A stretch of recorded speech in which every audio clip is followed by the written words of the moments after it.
يتفضل السيد مدير المدرسة العسكرية الرياضية بالسويس ورئيس مجلس إدارة نادي المؤسسة العسكرية الرياضية عقيد دكتور محمد خليل زهران بإلقاء كلمة، فليتفضل سيادته.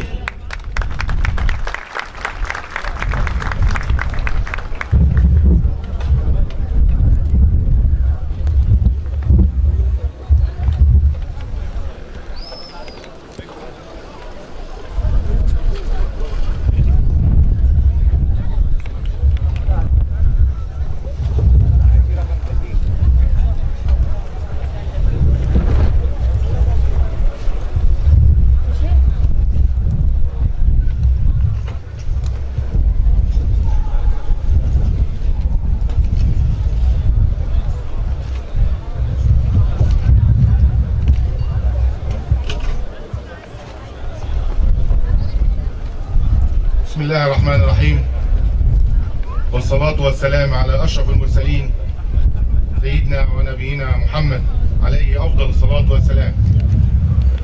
أتقدم بخالص شكر والتقدير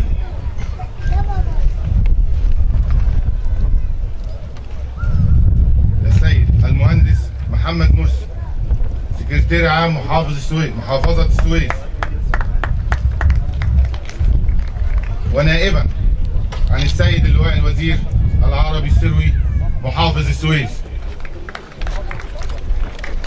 أنا أتقدم بالتحية والتقدير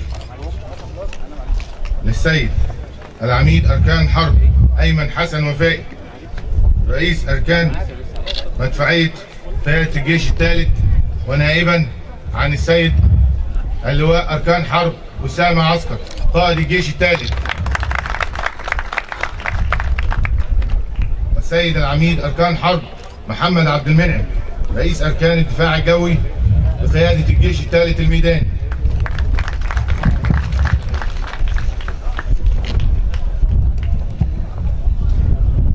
والسيد الأستاذ عبد الحافظ وحيد وكيل مديرية التربية والتعليم بالسويس، السيد الأستاذ جمال حسب النبي مدير مديرية الشباب والرياضة، السادة رؤساء مجالس إدارة أندية السويس، السادة رؤساء مجالس إدارات المناطق، السادة المدرسين، المدربين، أولياء الأمور، أبنائنا الطلبة واللعيبة. نحتفل اليوم بختام الموسم الرياضي والعام الدراسي 2013-2014، ففي ظل الظروف الصعبة التي تمر بها البلاد، فقد استطاعت المؤسسة العسكرية الاستمرار في تدريب ورعاية الأبطال والموهوبين رياضيا، بل وتحقق العديد من الإنجازات الدولية والقارية والعربية والمحلية، وهذا ما عهدناه على أنفسنا كمؤسسة نفتخر أننا ننتمي للقوات المسلحة. ففي أي مجال فإني عن فكرة أتحدث، فهي بداية كل حلم يمكن أن يتحقق بالجهد والعرق والمثابرة وعزم الرجال، فكل عمل ناجح يبدأ بفكرة.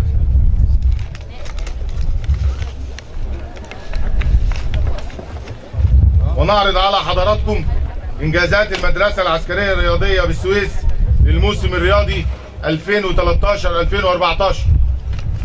ففي بطولات المنطقة حصدت المؤسسة العسكرية الرياضية بالسويس على 86 ميدالية في مختلف الألعاب، ألعاب قوة ومصارعة ورفع أثقال وجود. وبطولات الجمهورية حقق نادي المؤسسة الرياضية بالسويس 123 ميدالية ذهبية وفضية وبرونزية.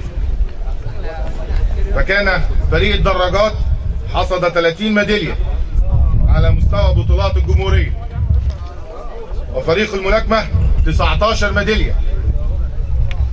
وفريق المصارعة حصد 30 ميدالية.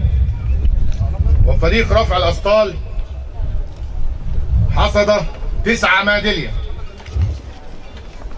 وفريق ألعاب القوة 5 ميداليات. وفريق الجودو 16 ميدالية. وفريق الكونغ فو 14 ميدالية. أما بالنسبة للاعبين المشاركين مع المنتخبات القومية، وهذا ما نفتخر به ونحبو إليه، ففي بطولات العربية والقارية والعالمية فكانت كالآتي: فريق الدراجات تحت إشراف الرائد محمد يوسف مشرف فريق الدراجات بالمؤسسة، والكابتن محمد إبراهيم محمد مديرا فنيا، والكابتن إبراهيم محمد مدربا. حقق الفريق 14 ميدالية عربية وأفريقية. وبيانها فالبطولة الأفريقية بشرم الشيخ اللاعبة ابتسام زايد أحمد 3 ميداليات فضة. اللاعبة سلمى حمدي الورداني ميدالية برونز. البطولة العربية بالبحرين اللاعب علاء محمد ميدالية برونزية. اللاعب إسلام شعبان ميدالية برونزية. اللاعب إسلام أحمد محمود ميدالية برونزية. اللاعب عبد الله محمد إدريس ميدالية برونزية. أما البطولة العربية بالبحرين فكانت الطالب محمود محمد ميدالية فضية. الطالب محمد أيمن سيد ميدالية فضية. الطالب يوسف محمد عليوة ميدالية فضية. وهم الآن مشاركين في أولمبياد الشباب بالصين.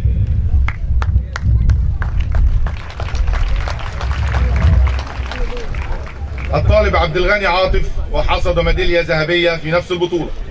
الدورة الأفريقية للشباب ببوتسوانا اللاعبة ابتسام زايد حققت ميدالية فضية وميدالية برونزية. اللاعب محمد أيمن سيد ويوسف محمد عليوة وقد تم تأهيلهم في أولمبياد كما ذكرنا من قبل.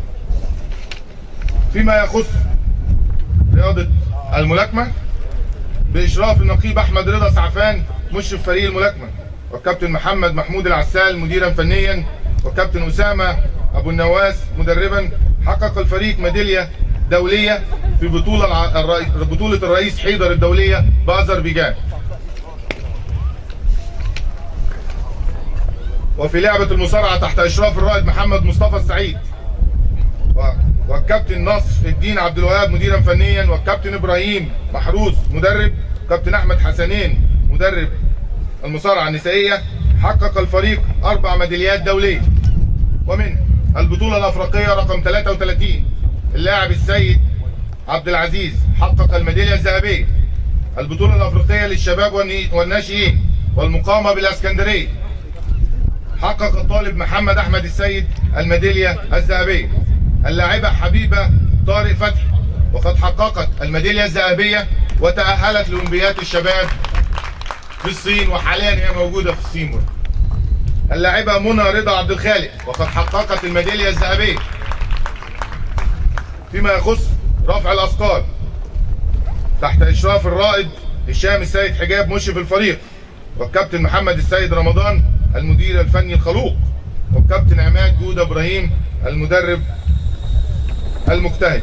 حقق الفريق 3 ميداليات دولية. بطولة العالم للشباب حقق اللاعب ماجد عماد جودة الميدالية الذهبية وميدالية فضية وميدالية برونزية. وهذا الإنجاز لم يحقق من 20 سنة، وأنا الكلام اللي بقوله ده أنا أشهد عليه. ألعاب القوة تحت إشراف النقيب محمد إسماعيل سفوح مشرف فريق ألعاب القوة، والكابتن مجدي غريب. حقق الفريق ميدالية دولية في البطولة العربية للشباب والمقامة في القاهرة. اللاعبة هدى محمد عاطف حققت الميدالية الذهبية. في الكونغ فو تحت إشراف النقيب إبراهيم إسماعيل مشرف الفريق، والكابتن وحيد نصر والكابتن السيد عبد الحليم. حقق الفريق عدد 3 ميداليات دولية، ومنهم البطولة الأفريقية الخمسة المعتز بالله أحمد الميدالية الذهبية. البطولة الدولية الثانية عشر والمقامة في ماليزيا اللاعب أحمد سمير عبد المعز الميدالية البرونزية. بطولة العالم الخامسة للشباب اللاعب زياد مدحت محمد الميدالية البرونزية. على مستوى تنظيم البطولات، قامت المدرسة بتنظيم بطولة الجمهورية للدرجة الأولى رجال وسيدات وبطولة كأس مصر في لعبة رفع الأثقال لأول مرة بعد مرور 30 عام على مستوى محافظة السويس، ولم يتم تنظيم بطولة فيها للعبة رفع الأثقال. ووعد السيد رئيس الاتحاد المصري لرفع الأثقال بإسناد تنظيم البطولة الأفريقية التي ستقام بمصر العام القادم إلى نادي المؤسسة الرياضية بالسويس، نظرا لما شاهده من حسن تنظيم وكفاءة في إدارة البطولة.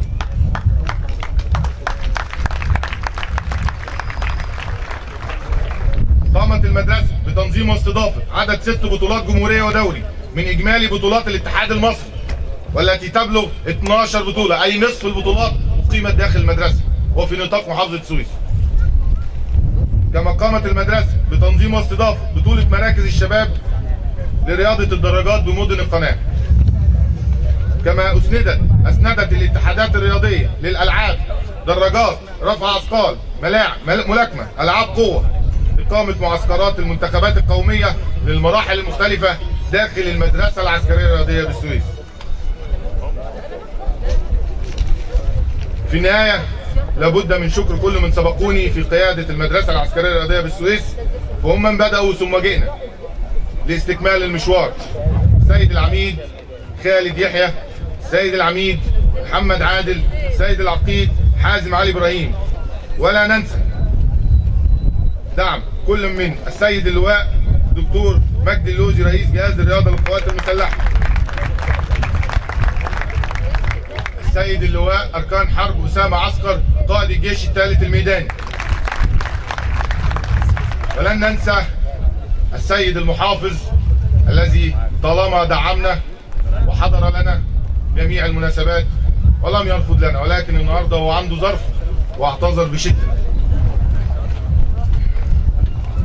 كما لم يفوتني أن أشكر الجنود والصف ضباط بالمدرسة الأوفياء على المجهود المبذول والعطاء الوفير.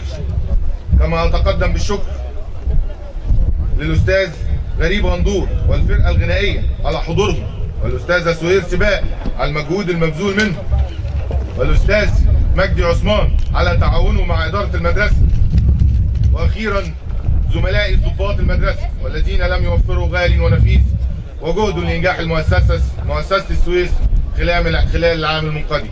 لكم جميعا مني كل الاحترام والتقدير، والسلام عليكم ورحمة الله وبركاته.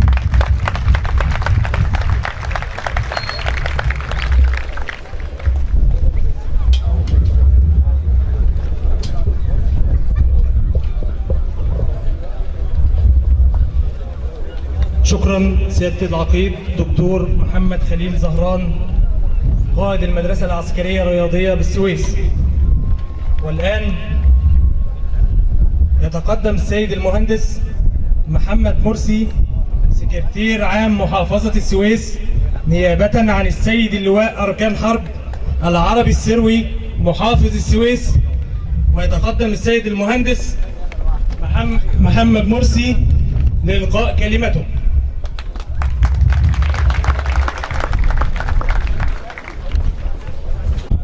بداية نيابة عن السيد اللواء أركان حرب العربي السروي محافظ السويس بيتقدم إليكم جميعا بالتحية، وكان يتمنى وجوده معكم في هذا اليوم، يوم ختام الأنشطة الرياضية والعام التعليمي 2013-2014. يشرفني وجودي بينكم في هذه المؤسسة الواعدة التي حققت على المستوى الرياضي في محافظة السويس كما ذكر سيادة العقيد الدكتور محمد زهران ما غاب عن السويس فترات طويلة. أهم ما يلفت الانتباه الاهتمام بالألعاب الفردية، وهو ما حدث بالفعل وصولا إلى البطولات المحلية والإقليمية والعربية والقارية، وحاليا أبناء هذه المؤسسة يشاركون في أولمبياد الشباب بالصين، وهذا ما يدعو للفخر والاعتزاز. وتحية القائمين على العمل في هذه المدرسة. هذا الجهد المتميز لا ننسى القائمين به هنا، ولا ننسى الدعم والتحية الواجبة للسيد اللواء دكتور مجدي اللوزي على دعمه المستمر لهذه المؤسسة وما تحققه. وفي هذا الإطار لا يفوتني أن أرحب بالسادة الحضور جميعا من حضروا لهذا الاحتفال. السيد العميد أركان حرب محمد عبد المنعم قائد دفاع الجو بقيادة الجيش الثالث الميداني، السيد العميد أركان حرب أيمن وفائي رئيس أركان مدفعية الجيش الثالث الميداني، الكابتن جمال حسب النبي مدير عام الشباب والرياضة وهو ضلع مكمل مع هذه المؤسسة الرائعة، وأعني هذه الكلمة، الأستاذ عبد الحافظ وحيد وكيل وزارة التربية والتعليم بالسويس. تحياتي وتحية السيد وزير المحافظ لكم جميعا، وتهنئتي للآباء والأمهات قبل الأبناء اللاعبين والدارسين من حرصوا على تفوق أبنائهم لكي يصب في النهاية في مصلحة هذا الوطن في ناحية مهمة من نواحيه، وهي ناحية الرياضة داخل مؤسسة تعليمية. تمنياتي لكم جميعا بالتوفيق. كل الشكر للسيد العقيد دكتور محمد زهران على هذا الجهد، هو وجميع العاملين معه من السادة الضباط وصف الضباط والجنود وجميع العاملين بهذه المؤسسة. والسلام عليكم ورحمة الله وبركاته.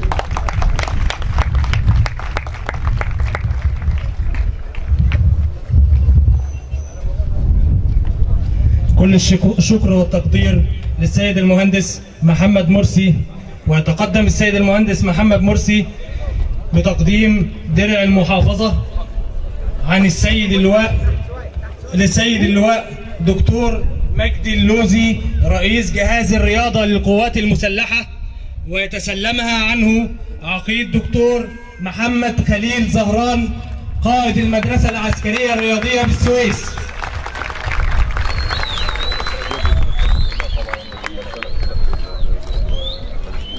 محمد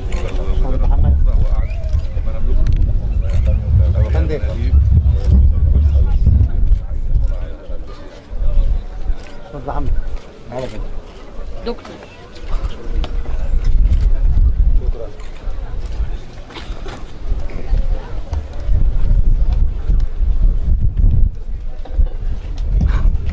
وطبقا للتقاليد العسكرية التي شرفنا بها كأبناء من أبناء القوات المسلحة، يتفضل عقيد دكتور محمد خليل زهران بتقديم درع المدرسة العسكرية الرياضية لكل من السيد اللواء أركان حرب أسامة رشدي عسكر قائد الجيش الثالث الميداني، ويتسلمها عنه السيد العميد أركان حرب محمد عبد المنعم قائد دفاع جوي الجيش الثالث الميداني.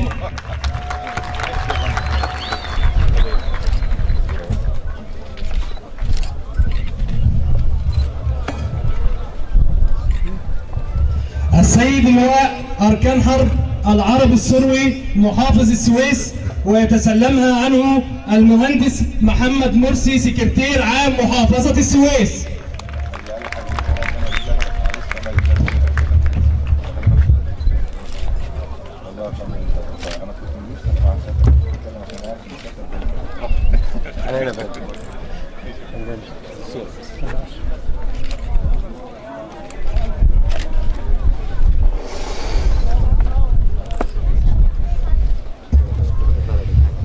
السيد اللواء دكتور مجدي اللوزي رئيس جهاز الرياضة للقوات المسلحة، السيد الأستاذ عبد الحافظ وحيد مدير مديرية التربية والتعليم بالسويس،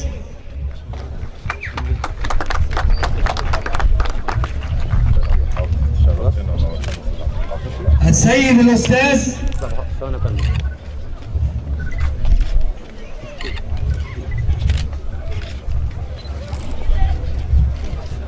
السيد الأستاذ جمال حسب النبي مدير مديرية الشباب والرياضة بالسويس.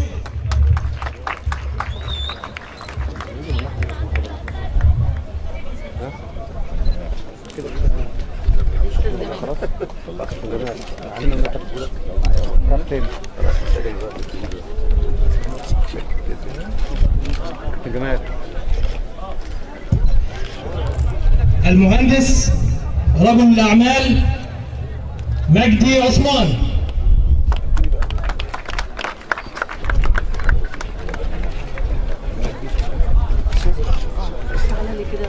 اشرف استاذ مجدي معانا.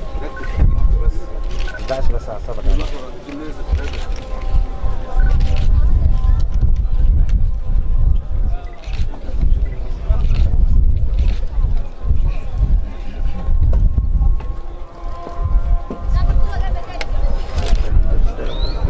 فات عليك 200 و100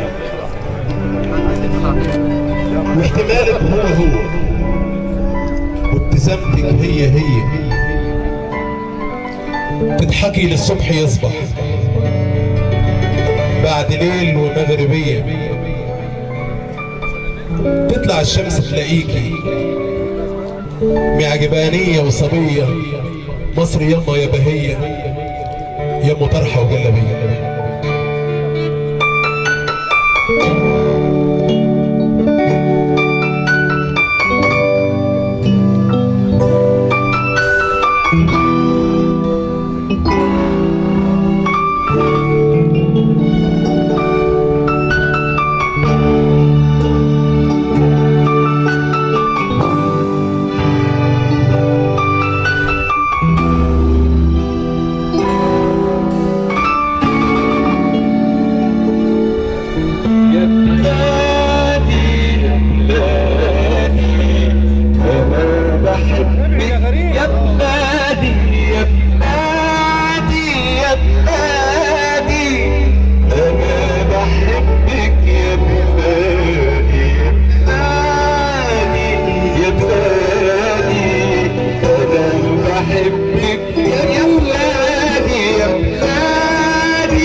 كبيرة.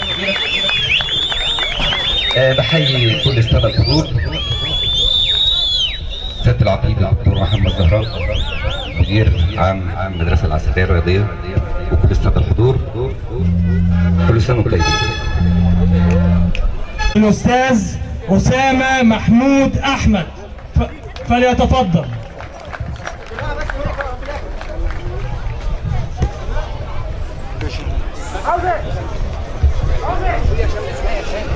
الأستاذ علي أنور سليم.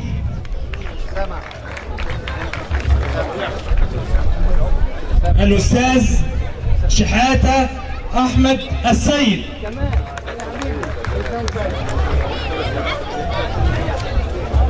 وكل الشكر والتقدير للأستاذ مصطفى عبد اللطيف محمد. اهو استاذ شحاته رياضه شويه.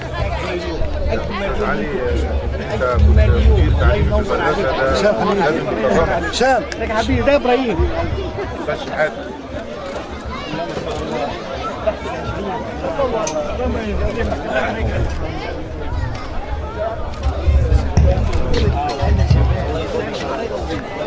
مصطفى استاذ مصطفى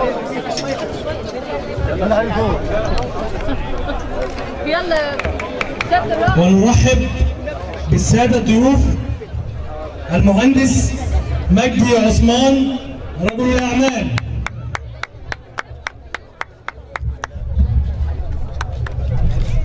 فندم الأستاذ صلاح زهير موجه اللغة العربية بمنطقة جنوب التعليمية،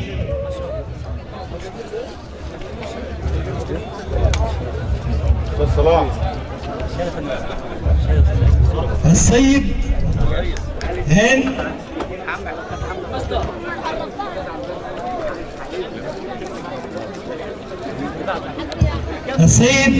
هاني سعيد محمد رئيس مجلس إدارة نادي الغريب.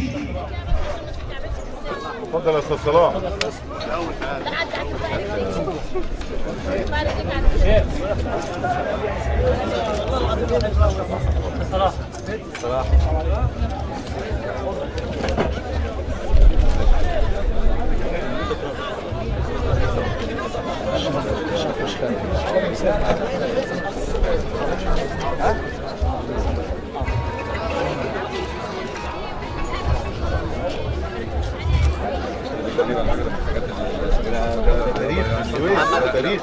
الأستاذ عادل أبو عويشة مدير مدرسة ابن سينا.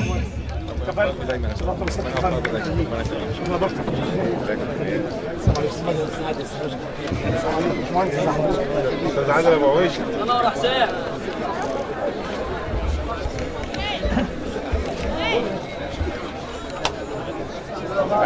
حضرتك شرفتنا ونورتنا.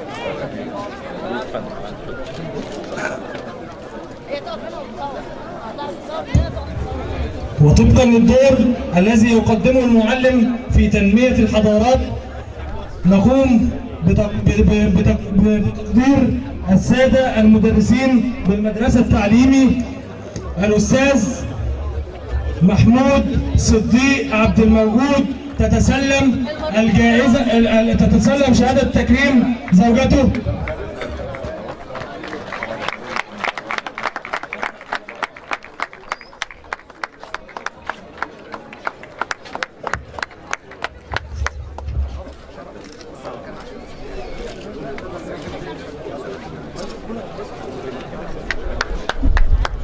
الأستاذ مجدي إسماعيل السيد.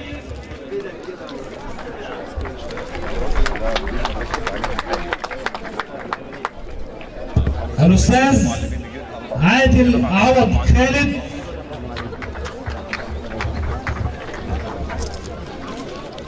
عبد الحافظ ده مدرسين. استاذ مجدي استاذ مجدي استاذ مجدي.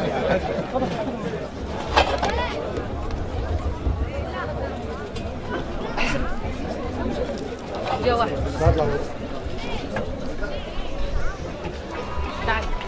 الأستاذ محمد السيد حجازي.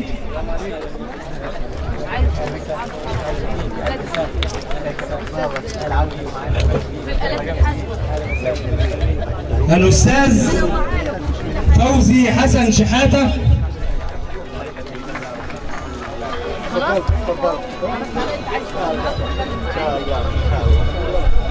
الأستاذ علي محمد علي غريب.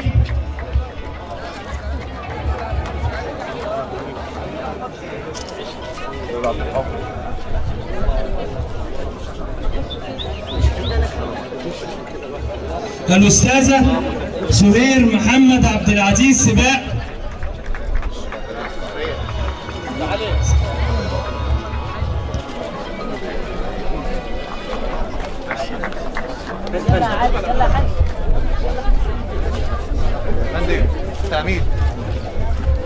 الأستاذة منيرة أمين.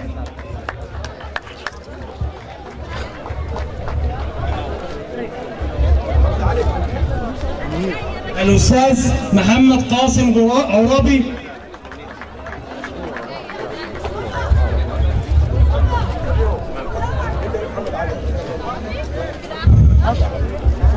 الأستاذ محمد عبد اللطيف عبد العزيز.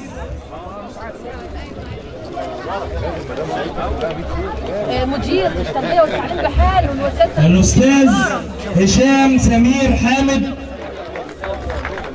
أبلة سلمى.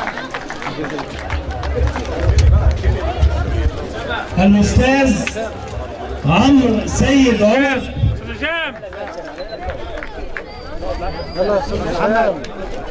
ده بتاع التصوير كله لازم يقف يتصور. الأستاذ محمود حسني محمود.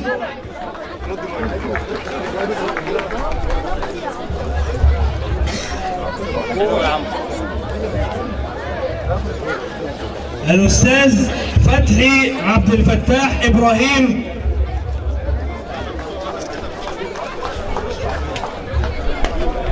الأستاذ محمد علي أمين.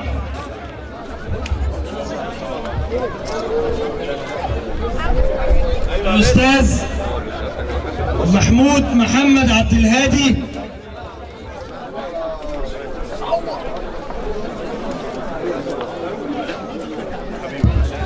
الأستاذ سامح عبد الرحمن السيد.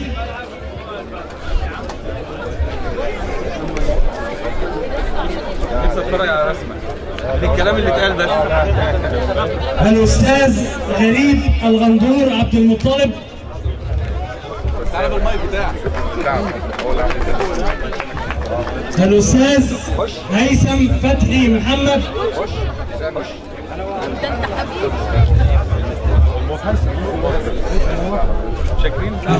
الأستاذة أماني رمضان علي.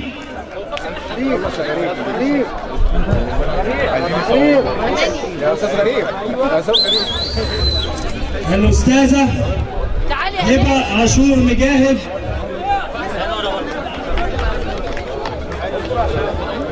تاني الاسامي بقى. خش يا أمين. استاذ امين. ما هو لسه أستاذ هيثم. خلاص هيثم.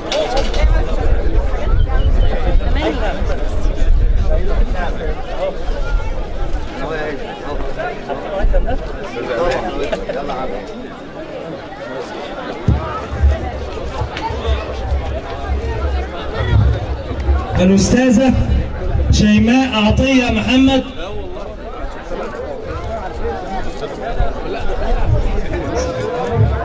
الأستاذة منى جمعة خليل. أنا هستلم بدل منى. الشهاده بتاعتك ولا ايه؟ هستلم بدل منى. منى جمعة.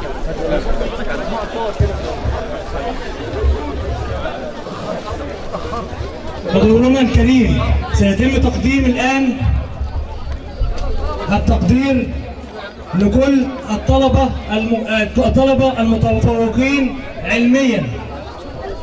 وعن الصف الثالث الابتدائي الطالب زياد نصر الدين محمد.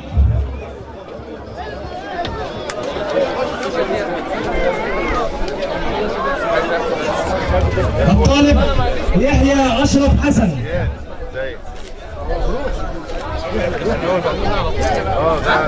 الطالب مامته تموته.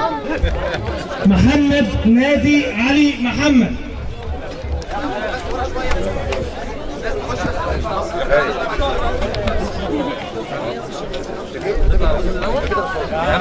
عن الصف الخامس الابتدائي الطالب زياد محمد صابر.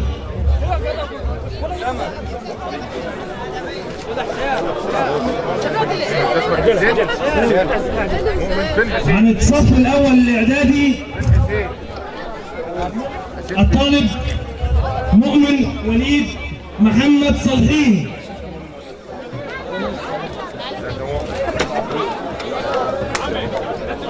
الطالب محمود عاطف البدري.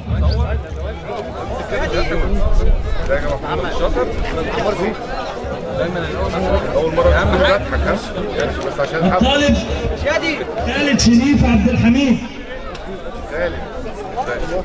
عن الصف الثاني الاعدادي الطالب عبد الرحمن سامي يوسف.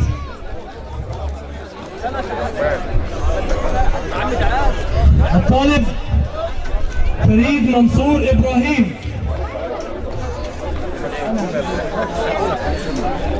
عن الصف الثالث الاعدادي الطالب اسلام ابراهيم عبده مهدي. طبعا انت بتصير شعرك براحتك الدراسه جايه. الطالب يوسف محمد جابر محمد. سلم طيب سلم على الناس. الطالب جمال احمد محمد عبد الحافظ. عن الصف الاول الثانوي الطالب محمد ايهاب شوقي محمود.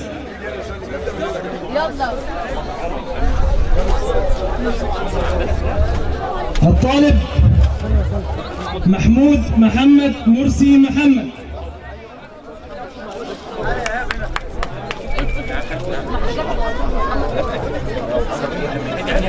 عن الصف الثاني الثانوي الطالب عمر منصور عبد الفتاح. عمر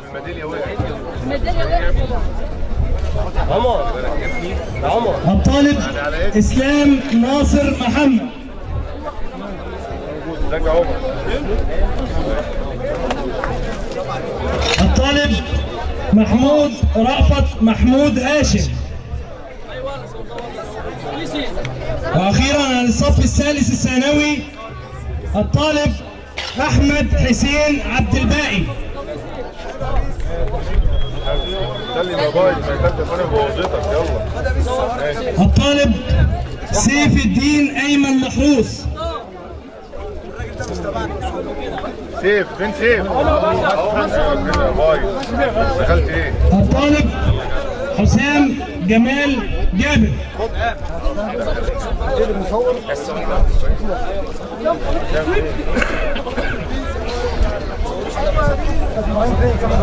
محمد علي.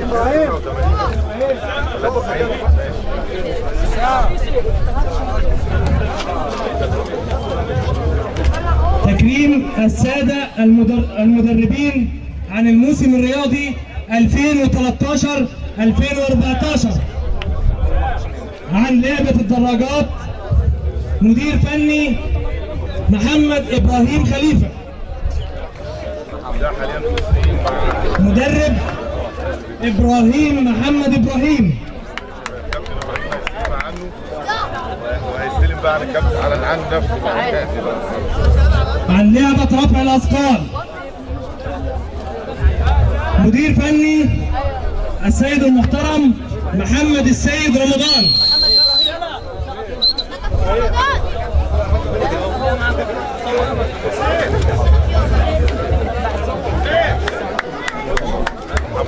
مدرب عماد جودة محمد.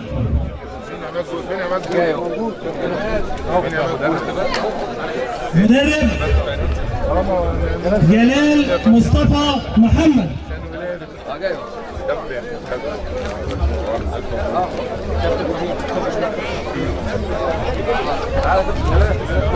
كابتن جلال فين؟ مدرب ابراهيم السيد عبد الوهاب محمد. مدرب جامد ولا ويتسلمها نجمة.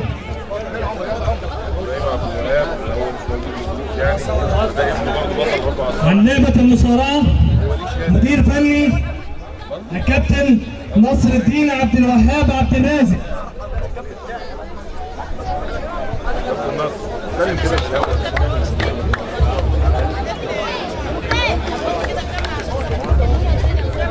طلع الدفتر من الشنطه صح حاجه. مدير فني المصارعة الرومانية الكابتن إبراهيم محروس إبراهيم.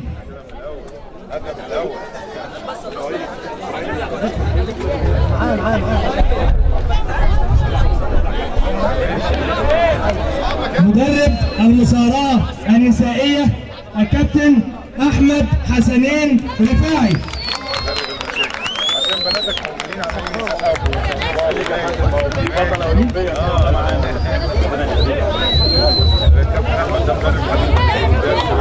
الكابتن منصور نصر الدين مصطفى، ويتسلمها السيد مدير فني لعبة المصارعة.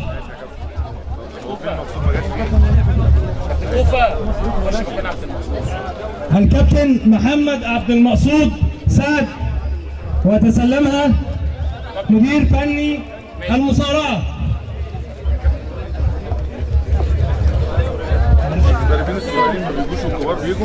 إداري وحكم المنطقة الكابتن حمدان محمد السيد.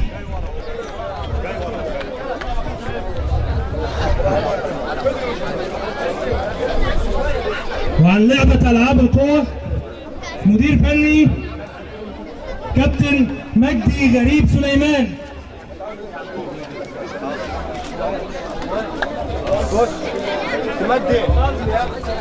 مدرب فؤاد لطفي أمين.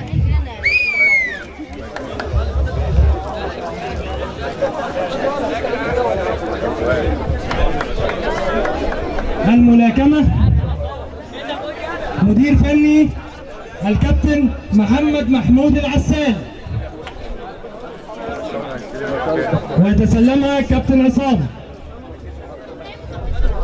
مدرب أسامة أبو النواس حسنين.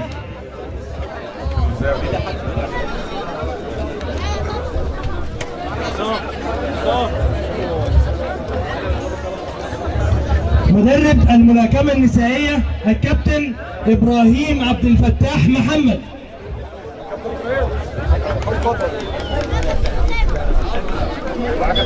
مدرب الكابتن عصام محمود السيد عبد العال.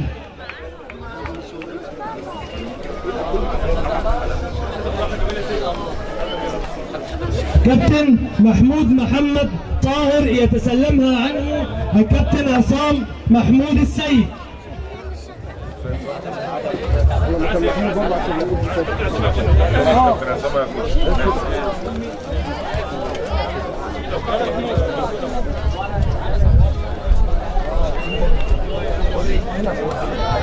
عن لعبة الجودو مدرب إبراهيم عبد الرحمن.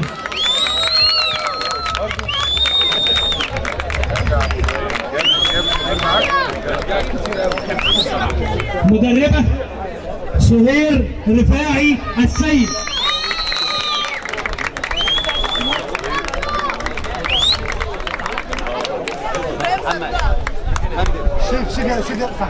واخيرا الرجل الخلوق الشيف محمود ابو العلا علي.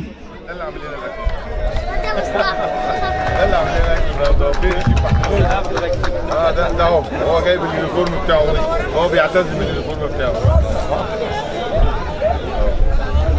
ده يا شيخ عشان هم عايزين يشكروه.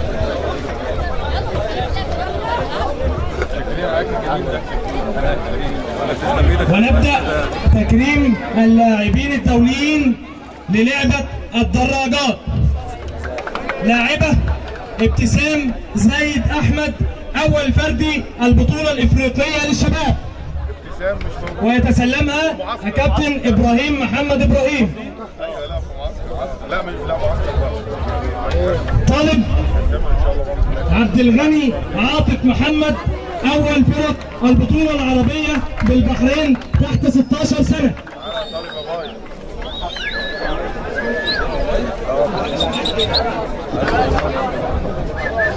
طالب محمود محمد حاصل على ثاني فرق البطوله العربيه بالبحرين تحت 18 سنه. لاعب عبد الله محمد ادريس ثالث فرق البطوله العربيه بالبحرين عمومي رجال.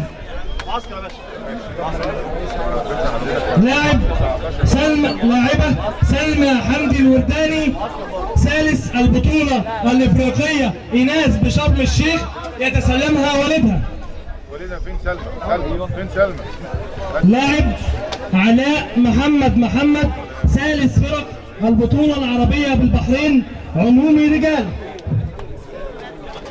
لاعب إسلام شعبان عباس ثالث فرق البطولة العربية بالبحرين عمومي رجال.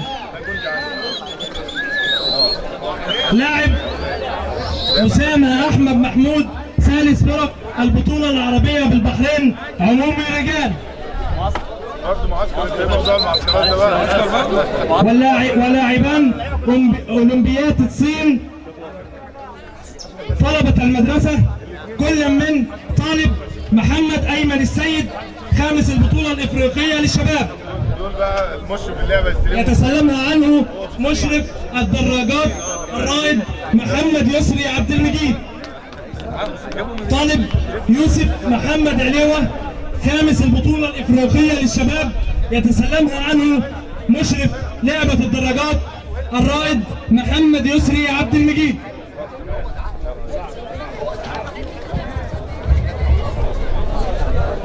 اللاعبين الدوليين للعبة رفع الأثقال. لاعب ماجد عماد جودة أول بطولة العالم للشباب بروسيا، والحاصل على البطولة على الميدالية الذهبية في النطر والميدالية البرونزية في الخطف والميدالية البرونزية والميدالية الفضية في المجموع، يتسلمها أخوه. لاعبة بسمة عماد جودة أول إفريقيا للشباب بتونس، ويتسلمها أحمد عماد جودة أخوها. لاعب أحمد عماد جودة ثاني بطولة العالم للبراعم.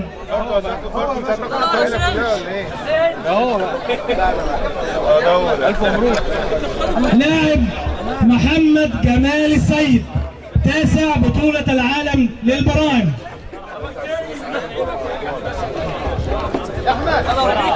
تكريم اللاعبين الدوليين للعبة المصارعة. لاعب أحمد السيد عبد العزيز أول البطولة الإفريقية ال33 بتونس، يتسلمها المدير الفني. طالب أحمد محمد السيد أول البطولة الإفريقية للشباب والناشئين المقامة بمصر. لاعبة حبيبة طارق فتحي أول البطولة الإفريقية للشباب والناشئين بمصر، والمشاركة اليوم بأولمبيات الصين.